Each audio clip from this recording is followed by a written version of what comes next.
Assalamualaikum warahmatullahi wabarakatuh. Selamat datang di pembelajaran prakarya dan kewirausahaan kelas 10 semester 1. Pada kali ini kita sampai pada pertemuan 3. Kita akan membahas mengenai perencanaan usaha kerajinan dengan inspirasi budaya lokal non-benda. Perencanaan usaha kerajinan. Nah, untuk memulai usaha kerajinan tangan tidak dibutuhkan modal yang besar. Bisnis ini juga dapat dilakukan di rumah dengan berbekal kreativitas dan jiwa seni kita, serta pemanfaatan bahan-bahan sederhana. Anda sudah bisa membuat berbagai produk kerajinan tangan yang memiliki nilai jual tinggi tentunya. Oleh sebab itu, produk kerajinan tangan ini banyak diproduksi oleh usaha rumahan dan perusahaan-perusahaan kecil lainnya. Lalu untuk memulai usaha kerajinan tangan ini diperlukan beberapa perencanaan yang terstruktur. Di antaranya dibutuhkan yaitu ada ide dan peluang. Nah, ide dan peluang ini untuk membuka usaha kerajinan tangan ini tentunya kita harus bisa membuat bendanya dulu. Dengan keahlian dan kreativitas yang kita miliki, kita bisa membuat kerajinan tangan yang unik dan memiliki nilai jual yang tinggi. Dari produk kerajinan tersebut umumnya dibuat sangat terbatas. Nah, ide usaha kerajinan ini dapat muncul dari kegemaran atau hobi kita yang sudah kita kembangkan menjadi suatu pekerjaan yang dapat menghasilkan. Ide ini dapat diperoleh dari hal-hal di sekitar kita. Itu sebabnya kita harus memperhatikan apa yang ada di sekitar kita, apa yang kita lihat dan apa yang kita dengar. Dari berbagai ide peluang usaha ini dipengaruhi oleh beberapa faktor. Di antaranya ada faktor internal dan faktor eksternal. Faktor internal itu sendiri merupakan faktor yang berasal dari dalam diri individu seperti pengetahuan, pengalaman, lalu kepekaan yang merupakan pemikiran yang muncul dari individu yang bersangkutan itu sendiri. Nah, faktor internal ini menjadi alat untuk menciptakan sebuah inspirasi yang dihadapi dengan kemampuan kreativitas kita masing-masing. Selanjutnya ada faktor eksternal. Faktor ini yang dihadapi seseorang dan merupakan pendorong atau penghambat kreativitas. Misalnya yaitu didorong oleh modal, tenaga kerja yang handal, dan alokasi waktu. Selanjutnya yaitu analisis peluang usaha. Nah, setelah menetapkan ide, maka langkah selanjutnya adalah menganalisis peluang usaha produk kerajinan. Pada tahap ini dimaksudkan untuk menentukan peluang dan potensi usaha produk kerajinan yang dapat dimanfaatkan, serta untuk mengetahui besar potensi usaha yang tersedia dan berapa lama usaha tersebut akan bertahan. Kali ini saya menggunakan analisa SWOT atau SWOT. Nah, saya contohkan dalam pembuatan kerajinan. Ini contoh ya, tidak harus sama. Contoh kerajinan masker batik, masker dengan motif batik tulis khas Tuban. Nah, dengan analisis S atau kekuatan yang dimiliki oleh produk ini, yang pertama itu misalnya bahannya halus dan lembut, motifnya yang khas, dibatik dengan batik tangan yang sangat rapi, terus jahitannya sangat rapi, misal dilapisi dengan 3 lapis kain yang sangat nyaman dipakai. Itu misal kekuatan produk kita. Lalu kita harus juga menentukan kelemahannya atau poin W tadi, kelemahan yang harus diatasi. Misal kelemahan kita itu sebagian besar orang kurang nyaman dengan bahan yang berlapis-lapis tadi. Kita mengatasinya bagaimana? Kita lapisinya dengan bahan yang ringan tapi nyaman dipakai. Lalu kedua, kelemahan kita itu misal ada beberapa orang yang gatal menggunakan beberapa jenis kain ya, misalnya batik dengan motif-motif batik tertentu atau batiknya itu mudah luntur, itu juga harus kita atasi biar nggak gatel, biar nyaman dipakai. Itu bagaimana? Misal kita cuci terlebih dahulu, kita setrika, kita bersihkan sebagus mungkin ya. Lalu kita lanjut ke poin O atau opportunities atau kesempatan yang dapat dimanfaatkan. Nah, tentunya dalam ide masker batik ini itu karena pada saat ini kan musim pandemi corona. Nah, pada saat ini tuh banyak sekali, bahkan semua orang itu pasti butuh masker dan pasti memakai masker. Jadi saya ambil masker ini sebagai peluangnya gitu ya. Yang terakhir itu threat atau ancaman, kendala yang harus dihadapi ya, yang harus diantisipasi. Yang pertama tentunya karena banyak pedagang-pedagang masker, misalnya pesaing-pesaing masker batik yang lain. Terus misal bahan bakunya agak mahal karena bahan batik tulis itu juga mahal. Nah, seperti itu ya cara menganalisisnya. Selanjutnya ada sumber daya yang dibutuhkan. Sumber daya yang dibutuhkan ini ada 6, diantaranya atau manusia, yang kedua ada uang, bahan, peralatan, pasar, dan informasi. Nah, untuk manusia sendiri itu menjadi pelaku yang melaksanakan proses kerja untuk mencapai tujuan yang diinginkan. Sumber dayanya.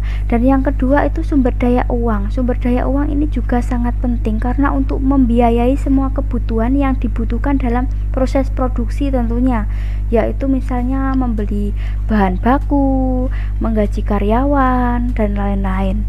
Yang ketiga ada material atau bahan. Nah, material ini merupakan bahan yang dibutuhkan dalam proses produksi. Bahan ini itu biasanya dapat berupa bahan setengah jadi dan bahan jadi. Bahan yang biasa digunakan untuk kerajinan tangan adalah bahan baru yang bisa dibeli di toko ataupun menggunakan barang bekas. Barang bekas bisa pendaur ulangan ya. Contohnya kain bisa kain flanel, bisa kain perca. Kain perca tahu kan ya, kain yang potongan-potongan itu loh, potongan kecil sisa jahitan itu kan bisa dimanfaatkan menjadi menjadi alas kaki. Bisa juga sedotan, kertas, koran, dan lain-lain, masih banyak lagi. Yang keempat ada mesin atau peralatan. Mesin ini salah satu sarana yang dapat membantu proses produksi. Seiring perkembangan teknologi ini, alat-alat yang mendukung proses produksi ini semakin canggih sehingga menghemat biaya dan tenaga tentunya ya. Yang kelima ada market atau pasar. Nah, pemasaran ini menjadi tujuan akhir dan sangat penting dalam proses produksi. Oleh sebab itu, pemasaran mengambil peran yang sangat penting. Jika pemasaran tidak berjalan lancar, proses produksi tentunya akan terkendala dan dapat berakibat bisa tutup ya perusahaannya. Yang terakhir ada informasi. Informasi ini bisa melalui internet, berbagai sumber, bisa melalui orang lain, buku, majalah, banyaknya yang lain, banyak banget ya untuk mencari informasi pada zaman sekarang. Selanjutnya ada yang keempat ini administrasi dan pemasaran. Administrasi pemasaran tentunya dipengaruhi oleh faktor administrasi dan faktor pemasaran. Nah, faktor administrasi ini tentunya agar usahanya berjalan lancar, seorang wirausaha ini sebaiknya memiliki catatan yang rapi mengenai kegiatannya, kejadian yang terjadi setiap hari. Harus ada administrasinya. Yang kedua, faktor pemasaran. Ini seorang wirausaha harus memperhatikan beberapa hal, diantaranya pasar, lalu pemasarannya bagaimana. Misalnya kita pemasarannya lewat online, misalkan online di mana ya, di Facebook, marketplace dan lain, terus di IG atau di story WA dan lain-lain ya, banyak sekali. Yang kelima ada perencanaan usaha kerajinan. Nah, ini ada beberapa, diantaranya deskripsi bisnis, analisa pasar, analisa pesaing, rencana desain, rencana operasional, pembiayaan, dan kesimpulan usaha. Deskripsi bisnis ini berisi bidang usaha yang kita jalankan, ini bagaimana kita tuliskan informasinya. Yang kedua, analisis pasar. Analisis pasar ini seorang wirausaha itu harus memahami seluruh aspek yang berkaitan dengan pasar. Yang ketiga, analisa pesaing. Kita harus tahu kekuatan dan kelemahan pesaing dalam pasar yang sama. Dengan memahami kekuatan pesaing, maka kita ini akan dapat mencari strategi yang berbeda untuk memasarkan produk-produk kita tentunya. Yang keempat, rencana desain dan pengembangan. Rencana desain dan pengembangan ini diperlukan untuk menunjukkan tahap perencanaan produk.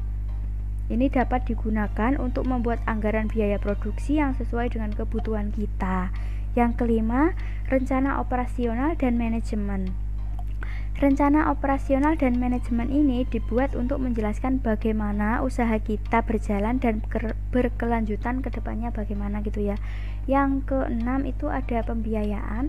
Pembiayaan ini menjadi unsur penting dalam bisnis karena di dalamnya itu terdapat asal sumber dana dan bagaimana perusahaan mengatur anggarannya.